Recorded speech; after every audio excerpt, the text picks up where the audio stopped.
Good morning, everyone, and thanks for joining. We had a little bit of technical difficulty, so we are actually re-recording this Zoom, but we will stick to the script. So for those that are new, I'm Amy, and I'm the CEO of CareAvailability.com and Retirement Connection Guide. We are based in Portland, Oregon. So before we dive in, I want to acknowledge that today's topic might feel a little technical at times, but I promise you everything we're covering is going to be practical and actionable. You don't need to be a tech expert to implement a lot of what we're discussing today. I do know that, for a lot of you, you may not be the person who controls all of these elements of your marketing. So, what I am going to do is at least give you the feedback and tell you what to look for so that when you're working with your marketing team, at least you have a little bit of more information going forward. So, right now, just to give you an idea, right now there's a family that is searching for senior living and care. A daughter is looking for memory care for her mom. And here's what's interesting. She didn't scroll through 10 different websites. She didn't compare pages of listings. Instead, she simply asked her phone, what memory care options near me have availability right now? Her phone, not a website, generated a short answer with just a few options. She clicked on only one of the communities that showed in an AI generated answer, and that community became where she toured. The other communities in her area, they weren't even considered. They weren't even in the AI answer. So, from her perspective, they didn't really exist. So, let that sink in for a moment. And that is how fast the search journey collapsed for this family. And that's why we're here today. So, why does AI visibility matter? So, when you're looking at AI, and the reason we're bringing this up is because with our own website, we had written thousands of articles to increase our own SEO, our search engine optimization, and we were successful with that. We wrote a lot of articles about assisted living, memory care, home care, and Google and the other search engines rendered those results with an article and then a link to our website. But now the content from those articles is being rendered in AI, and there is a fall off on the clicks where people read the information and then click to our website. They're simply just getting the information and done. So that's what we're going to talk about is how that drop off has affected things, particularly since last year. So on this slide, you can see like the data is actually backing up how that search for families is changing. So 60% of Google searches now end without any click to a website. That's what we call a zero click search. So instead of searching and then clicking on this website and clicking on that website, they're getting the results straight from the little AI block on their phone or on their computer. They're getting their answer and they're done. They're not moving through and clicking to other websites. And then at 26%, they end their search entirely just from that AI and what they got from that AI block. Now, 2 out of 3 families search and they complete their entire process from realizing they need care to looking to touring or meeting with a home care company, making the decision, and then making the move or starting care within 2 months. It's really a very, very short window. Sorry for my phone dinging on here, so hopefully y'all aren't hearing too much of that. So, also another development is reviews are becoming more and more important when building your credibility. So, previously on our own website for careavailability.com, we have not done too much with reviews, mainly because we didn't want you or families to have to review with us, with Yelp, with Google, with all the different platforms. But we are actually reworking that process internally on how we will be showing those as well and how we'll be showing Google reviews. So just wanted you to know that. So, what does this mean for providers as this AI summary? So, AI is summarizing huge amounts of information instantly. And before those decisions, it's deciding on what shows up and what to exclude. But here's the challenging part. Most of that decision making that AI makes is invisible to you. So, on today's agenda, what we are going to cover is what is that visibility ecosystem? Why is your website only one small part of that? Where does your website fall into that? So Barrett is going to flip to the agenda so that you can see what our agenda is for today. Sorry, Barrett, I didn't see that it was on there. And then also for the Google Business Profile, what does that mean? Number 3, the directory network. So those aggregator sites like careavailability.com and other sites. What is the phone number problem? And by that, I mean having multiple different phone numbers or tracking numbers. We're also going to talk about how reviews are trust signals. And then we're finally going to look at your website's real role. So that's what we're going to cover in the next 30 minutes of this call. So first, let's look at the digital ecosystem. So the digital ecosystem is 5 visibility pillars. And so we'll do a deep dive into your Google business profile, the phone number problem that is quietly destroying some of your visibility for some of our providers, how reviews play an impact, and then really what is the primary role of your website. And it may not be what you think. And then also, we'll have a practical 4-week action plan for you to start implementing some of these things today. So, your key takeaway is that for 2026, your information must be clear, current, and consistent everywhere where a family may look on an AI system. So, the digital ecosystem map that we have here. So when you look at how AI decides whether or not to include you in the search results, a family types in on their phone something like memory care near me with openings. So here's what AI is doing in about 2 seconds. They're looking at your Google business profile, often the primary source of truth for local businesses. They cross-reference that with online directories like ours and other aggregate sites. They look for consistent information across multiple sources. It validates the details with your own website. So they look to see if your website is clear and structured. We'll talk about that a little bit more. They also look at reviews, both the number of reviews and what people are saying. And then they confirm contact consistency. Is the phone number the same everywhere? So they're looking for that clear, consistent, structured information. That entire process happens in seconds and it's completely invisible to you. You don't get a report card, you don't get a notification. You either just show up in the AI results or you don't. So let's break down what I call the 5 core visibility pillars. Your Google Business Profile, that is your foundation.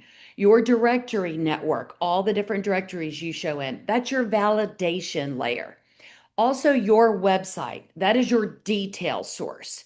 Your reviews, those are your trust signals. And then also your contact consistency, that is your confidence factor. So here's the key insight that I want you to walk away with. AI treats these 5 pillars as a web of trust. They're all connected. And if you break one connection, let's say your phone number's different on all the different platforms, then that web begins to weaken. So your key takeaway from that should be that AI treats these pillars as a web of trust. And you break one, and then that web starts to weaken. So let's look at your Google business profile.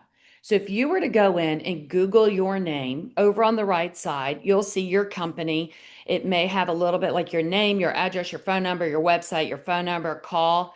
That is your Google business profile. You may not be the person in charge of it, but it'd be great if you could at least have a communication check and look at it for accuracy. Those with a good Google business profile will get 7 times more clicks because they have complete profiles versus those with incomplete information. So this is your Google Business Profile, GBP, optimization checklist. You want to verify your primary category. If you are an assisted living facility, make sure it says assisted living, not retirement community or senior center or other services. For this, when we're focusing on Google Business Profile, I cannot overstate how important it is.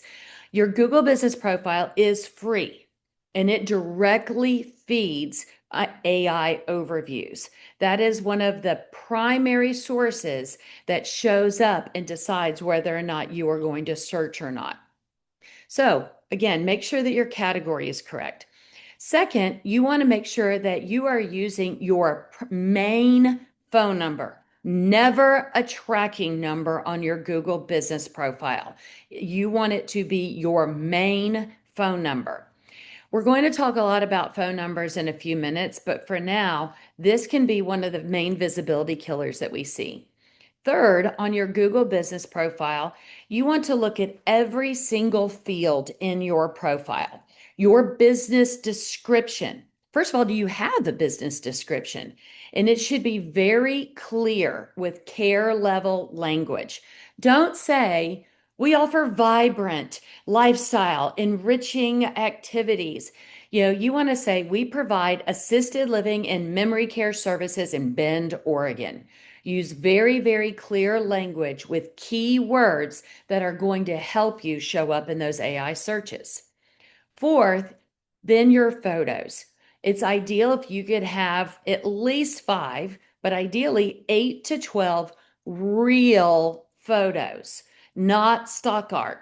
Because what happens with that stock art is if you're using stock art and a home care is using stock art and another assisted living is using the same stock art, they are the crawlers on the websites are going through and looking and they're confusing, say, well, they have this photo and they have this photo and they have this photo.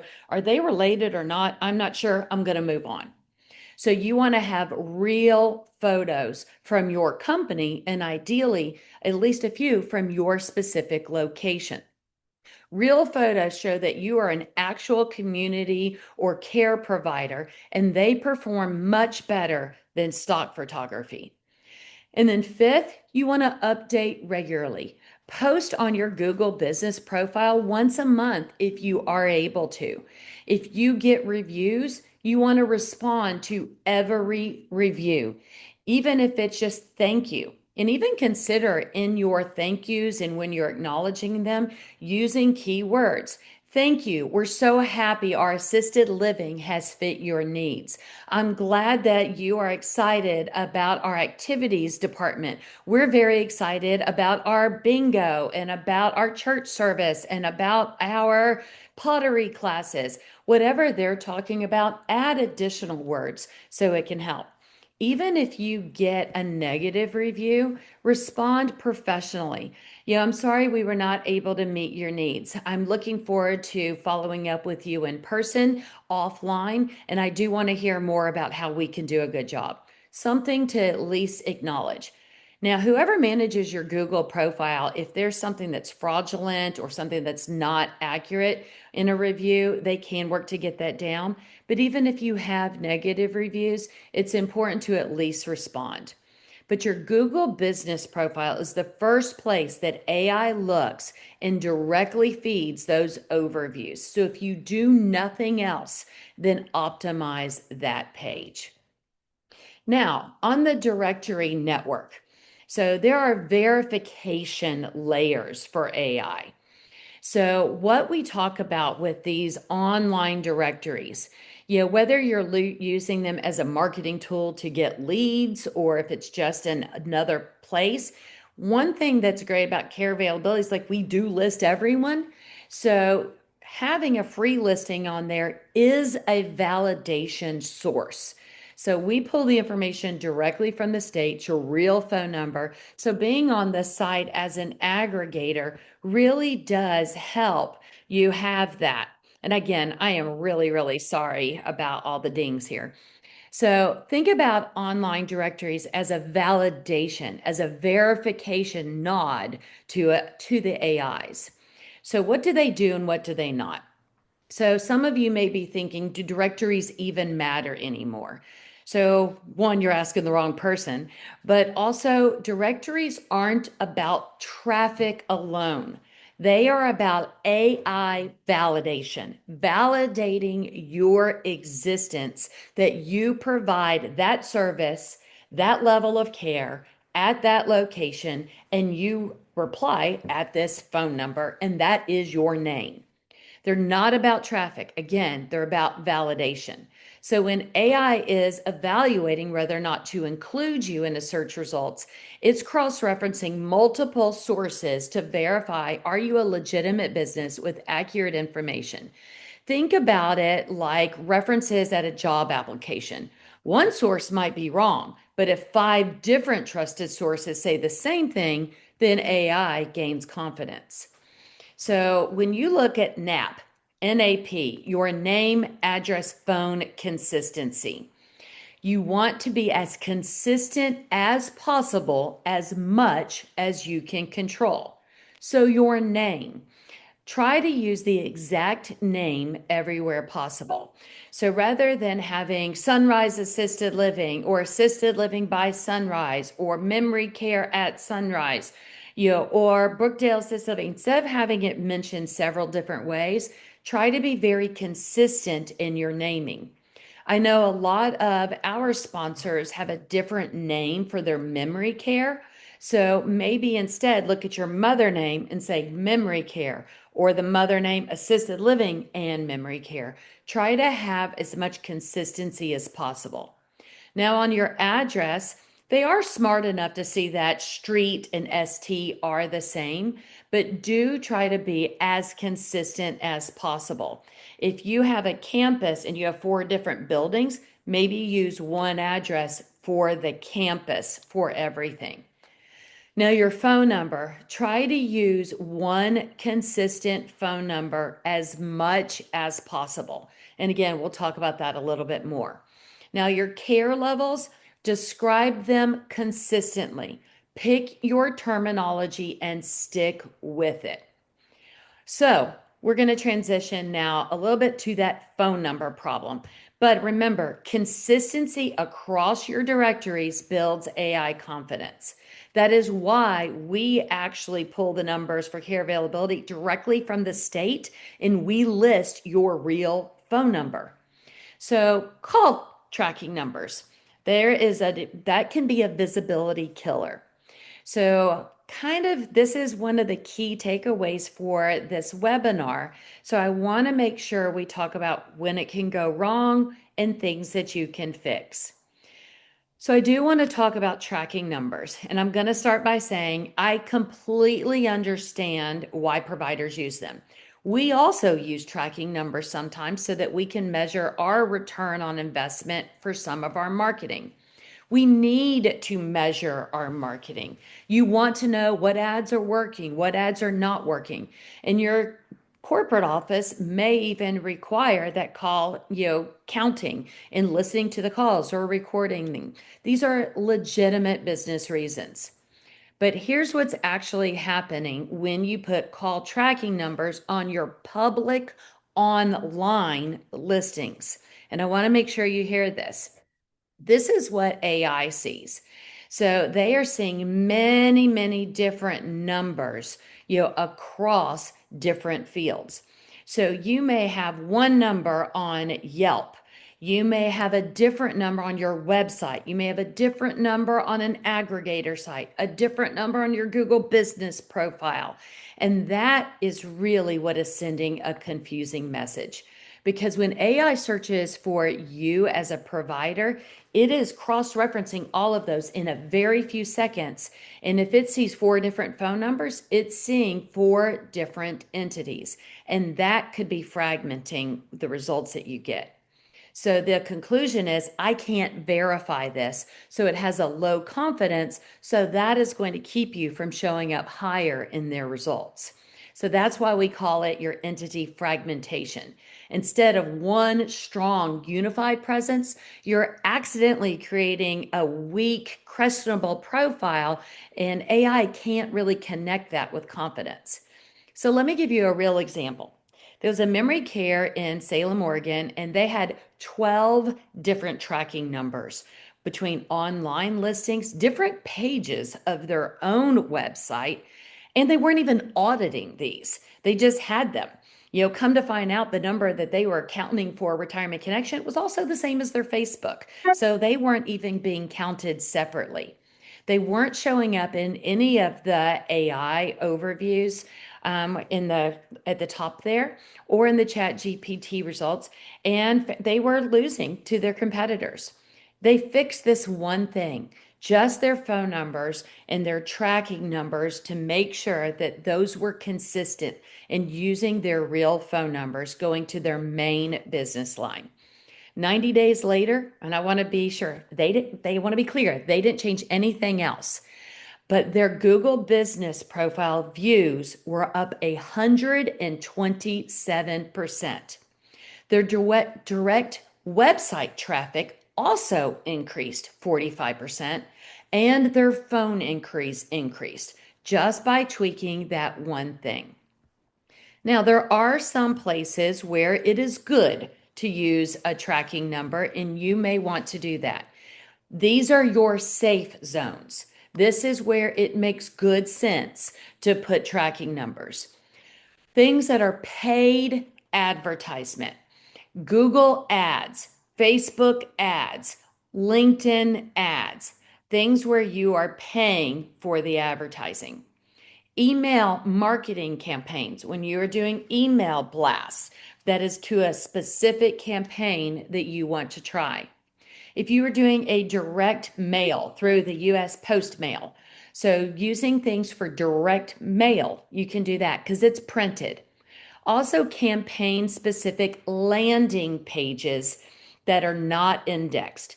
And by this, sometimes you may have heard on a radio commercial, like on NPR, it's like, thank you for calling. Reach out to us at npr.com/radio.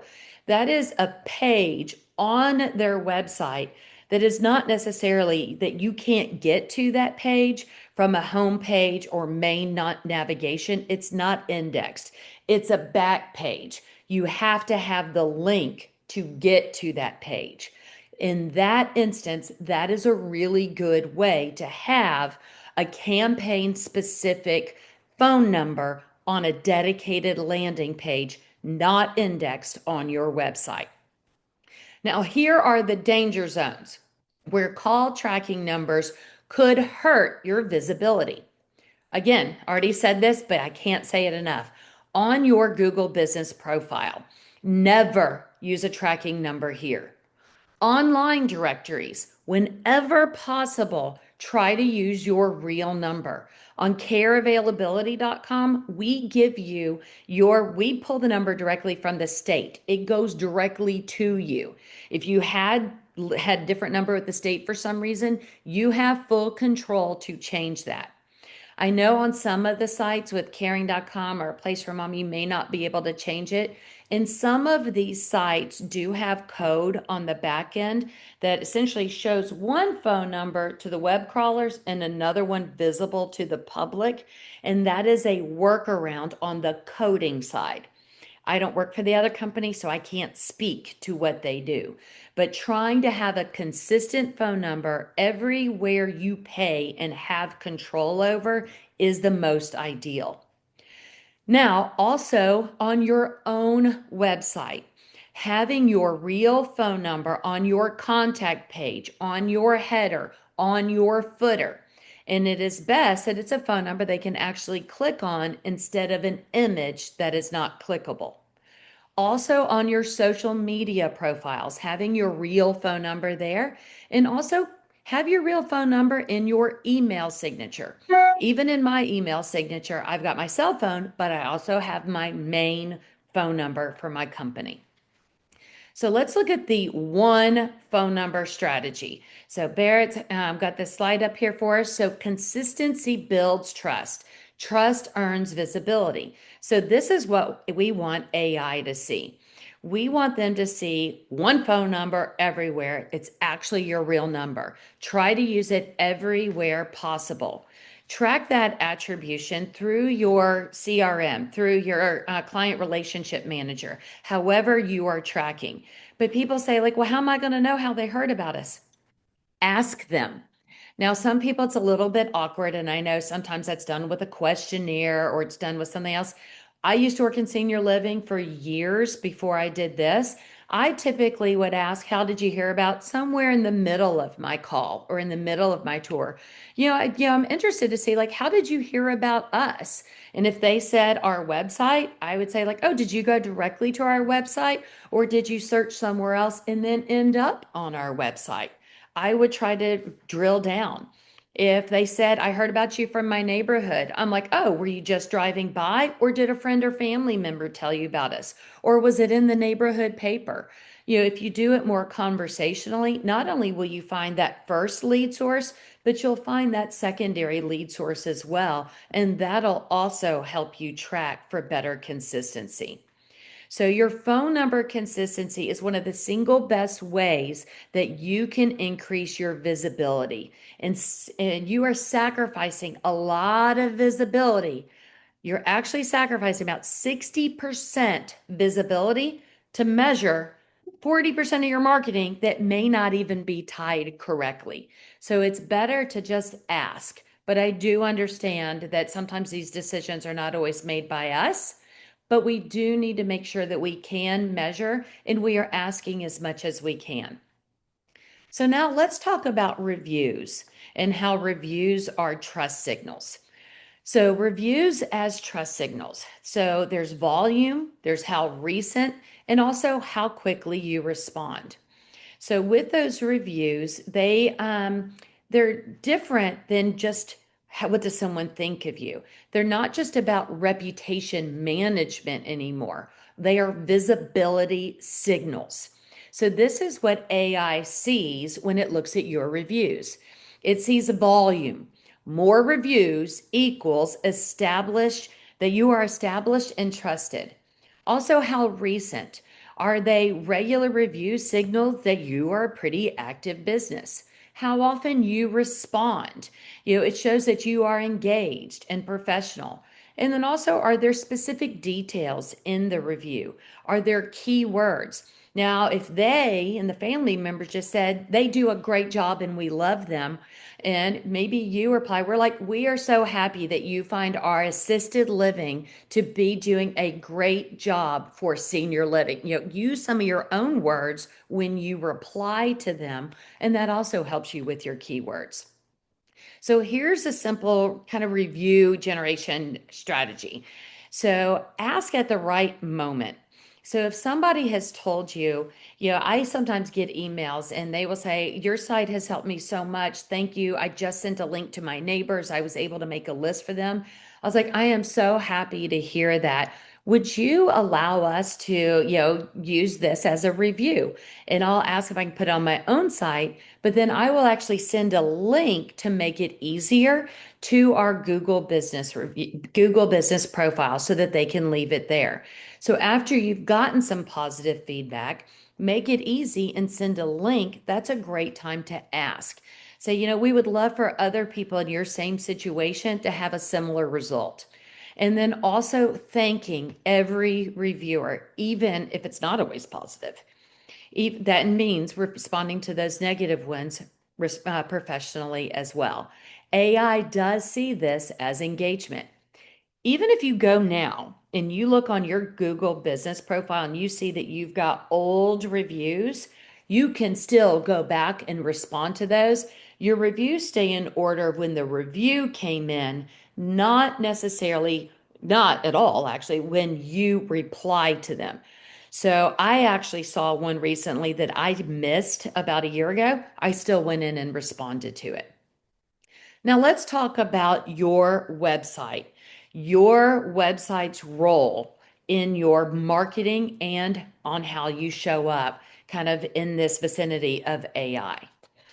Your website's real role is kind of an information dump. Your website, surprise, surprise, is not really your online presence. It is your detail repository. Families don't start with your website anymore. Even when I watch people type, even my own website, when I tell them the URL to type in, they don't actually type it in up on the top. They type it in Google and then it shows them a choice. And often we're one of the first choices, but what happens is they're not just typing it where you think they are. So your website is not your online presence. It's where you put details about you because families aren't starting with your website. So when AI starts searching and they're looking on Google Maps and other areas, so they are looking at your website for content. So, what does AI need from your website? They want clear care level language. So, good language would be memory care in Portland, Oregon. Bad language would be specialized cognitive support in a nurturing environment. Think about the terms in the language that actual families use. We don't need the flowery language. You want to have memory care in Portland, Oregon, or memory care if you're a smaller community located just outside Portland, Oregon. So putting some of those in there as well. If you have specialized programs, you can put that additional wording. You want to have structured information. Do you have headings with clear sections, lists for services and amenities? Your city and state is visible. Also, you want to have contact consistency, your main phone number on the contact page, your footer, on your home page, on all of those pages, and that it matches your Google business profile and as many online directories that you have control over. AI doesn't care if your website is beautiful. They care that your website is clear and that it is structured. And by structure, what I mean is there's a heading and then some short paragraphs and then another heading. So if you're talking about assisted living, instead of talking about, we do this on our website. So we have what is assisted living and then just a few paragraphs with short paragraphs, 3 to 5 sentences. How to pay for assisted living is a different header, short paragraphs. And then we actually have bullet points. What does Medicare pay for? What does Medicaid pay for? What does long-term and care insurance pay for? What does private pay? And bullet points. AI loves bullet points and lists. Then we have another heading, questions to ask when looking for assisted living. We've actually redone a lot of this content to meet the changing needs of AI so that we do have more headers and shorter paragraphs and digestible, easy to read information. And we put things on the website in our articles and in other content, as should you, in the ways that families search. So if they're searching, what question should I ask when looking at assisted living? Phrase it that way. Make that your header. So now let's talk about your 4-week action plan.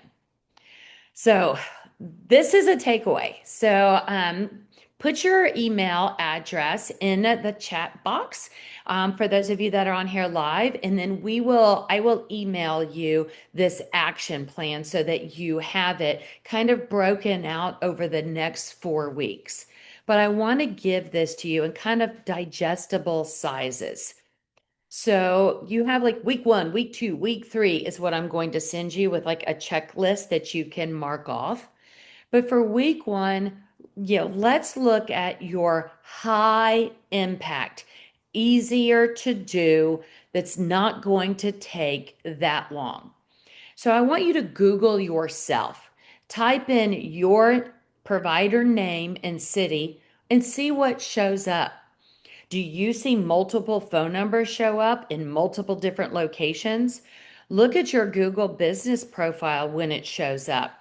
Is it complete? Does it have pictures? Does it have a description? Does it have your category listed correctly? Is your phone number your main phone number? Then look at any directories where you're listed on those aggregator sites. Just write those down so that you can make a list for them later on. Document every single phone number that you find across these platforms. And then check every website contact page on where that number is listed. So those are your kind of like big things. You're just going to make a list the first week. You don't have to do all of it the first week. You're just going to make a list. And then we're going to go into more of those high impact, kind of like moderate effort. What can you do next to get the biggest bang for your buck? But again, for those of you that are putting your emails with your name, email address, your company, I will send you the follow-up with an actual checklist. So I tried to get through all of that within the first 30 minutes as promised. But as I shared in the agenda, this part I want to go into how care availability. I want to take about 10 minutes to show you how care availability was built to address some of these issues and how we've restructured, even just in the last, I wouldn't even say in the last year, really since May of last year, how we have structured to build for this AI visibility. So when I started working in senior care marketing, I kept seeing the same problems over and over again. Families were overwhelmed by conflicting information online. Providers were frustrated with lead generation sites that charged high fees, but their competitors were getting the same leads. Families were frustrated that, as soon as they went to a website, their phone started ringing off the hook, and instead of being getting answers, they were just kind of bombarded. So providers ended up with, a lot of different phone numbers across the web, and their visibility is not as strong. We created careavailability.com to solve 3 of these problems. And what's interesting in solving these problems, we kind of built a platform, which is what AI wanted in the first place. So, first point, we encourage phone number consistency with a phone number that goes directly to you. Unlike lead generation sites that require you to use a third party where they take the number and then they sell it back to you as a lead, we don't even know if they call you. We only know if they clicked on your click to call mobile because it'll count in your analytics. But if how the phone call goes, if they move in, great. That's wonderful. Families are reaching out to you directly. Point number 2, I talked a little bit about this already, but we use very structured data. Our care levels are clearly defined. Assisted living, memory care, skilled nursing.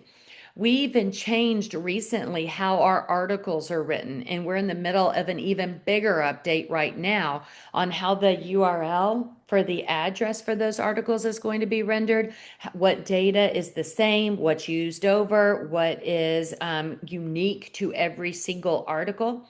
And that location data is precise and validated for all of our providers. Over 100,000 providers on our website.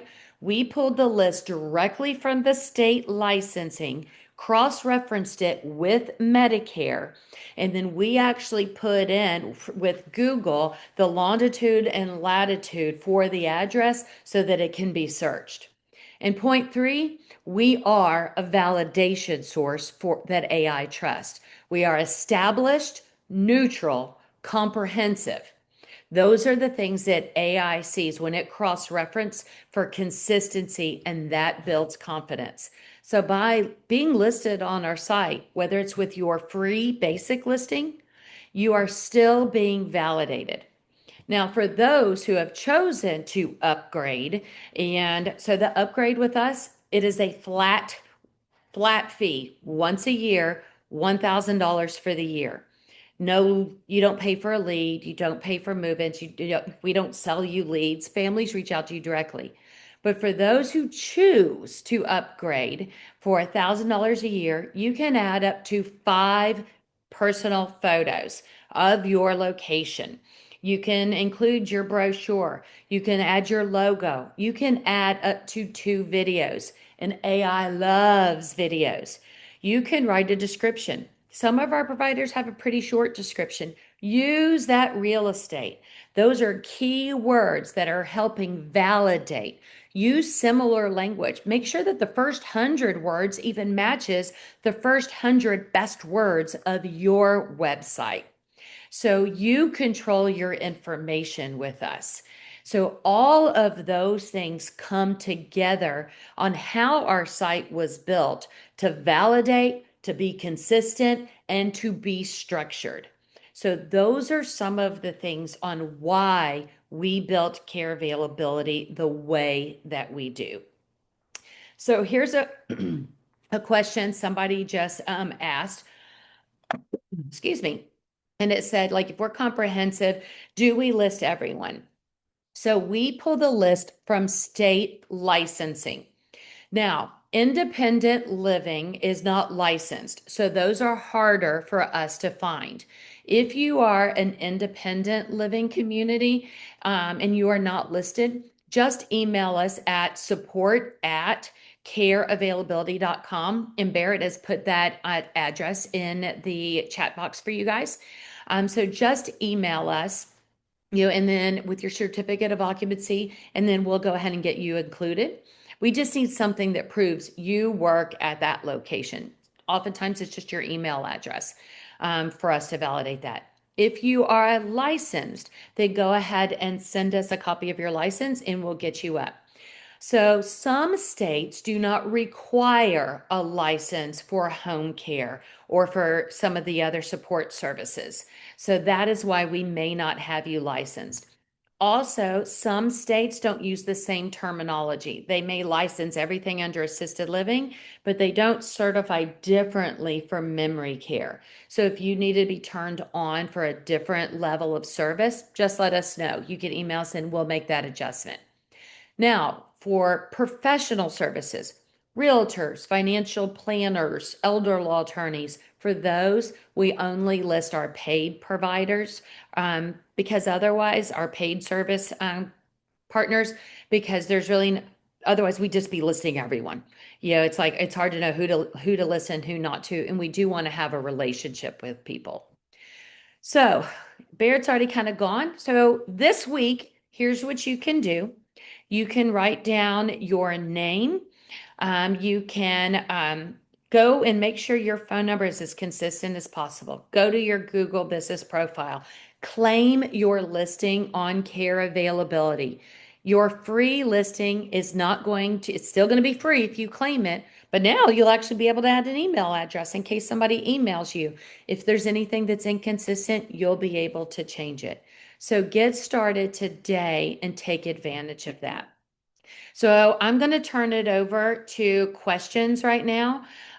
So Barrett, I know you've seen some in the chat. So if you can go ahead, if I've missed any, go ahead and let me know some of the questions so that I can answer those. So one has asked, my corporate office uses a tracking number and I don't have any control of that.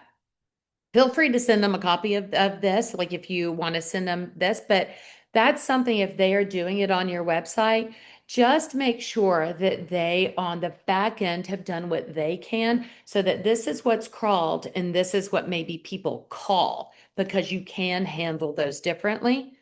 Or if it's for a specific campaign or an email marketing, have it go to a landing page that's not being indexed. But for print or direct mails, that's not a problem at all. We have one in the chat. It's asking what do we do if we have multiple locations? Should we use one phone number or each specific local phone number?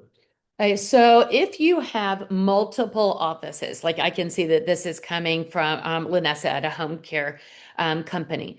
Now, if the home care is part of, I know a lot of home cares, they have a relationship with an independent living community and they serve those residents as well as people maybe in that neighborhood. Do not use that address, because then you are confusing it with the community address and your company, and that is sending a mixed signal. If your one office is able to actually cover that territory from your one main office, it is better to drive traffic to that main office. Now, if you're a franchise like Home Instead or Home Helpers or something, and you have multiple different offices, then yes, list your multiple different offices with your different phone numbers, with your different addresses, with your name slightly different, and be consistent in how you do that, in what language. Maybe it's the area or the territories that you serve. So I recommend using, I know like in many states, there's your primary service area, and then maybe there's satellite offices. I recommend that you do your primary office or your different franchise offices, but not the satellite offices. So, and even on care availability, we actually pull in for home care, hospice, we pull from a 60-mile radius because of that licensing. Oh, no, there's one more in the chat. It says, how is care availability different than other online lead generating websites?